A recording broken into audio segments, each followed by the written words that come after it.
இன்றைக்கு இந்த ஆட்சி பொறுப்பேற்ற பிறகு எல்லாம் ஊழல், டாஸ்மாக் ஊழல். தமிழகத்தில் சுமார் 6000 மதுபானம் டாஸ்மாக் கடை இருக்குது. 6000 டாஸ்மாக் கடையில ஒரு பாட்டில் 10 ரூபா அதிகமா கொடுத்து வாங்க வேணும். ஒரு நாளைக்கு 1.5 கோடி பாட்டில் விற்குது.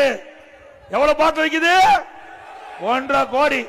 ஒரு பாட்டிலுக்கு 10 ரூபாய்னா ஒரு நாளைக்கு 15 கோடி. இந்த டாஸ்மாக் கடையிலிருந்து மட்டும் முறைகேடாக சம்பாதித்து மேலிடத்துக்கு அனுப்பிச்சிட்டு இருக்காங்க. மேலிடம் யாரு? ஸ்டாலின், திரு ஸ்டாலினுடைய குடும்பத்துக்கு அனுப்பிச்சிட்டு இருக்காங்க. ஒரு மாசத்துக்கு 450 கோடி, வருஷத்துக்கு இந்த 4 ஆண்டு காலத்தில் 22,000 கோடி டாஸ்மாக் அந்த நிறுவனத்திலிருந்து மட்டும் இந்த 10 ரூபா பாட்டிலுக்கு அதிகமாகி கொள்ளையடித்த அரசாங்கம் திமுக அரசாங்கம். இந்த அரசாங்கம் தொடர வேண்டுமா? ஊழல் நடைபெறுகிற அரசாங்கத்தை அகற்றுவீர்களா?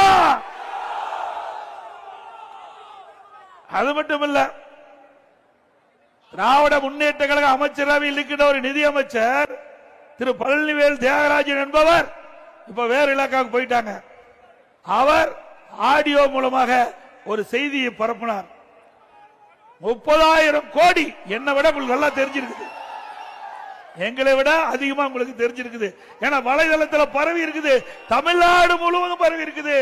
30,000 கோடி திரு சபரீஸ்வரர்களும் உதயநிதி வெல்லும் கையில வைத்துக் கொண்டு என்ன செய்வது என்று தெரியாமல் திண்டாடி கொண்டிருக்கிற செய்தி இந்த வலைதளத்தில் வந்திருக்குது. இதுவரைக்கும் முதலமைச்சர் இதற்கு வாய் திறக்கல. இப்படி கொள்ளையடிக்கின்ற ஆட்சி தேட வேண்டுமா?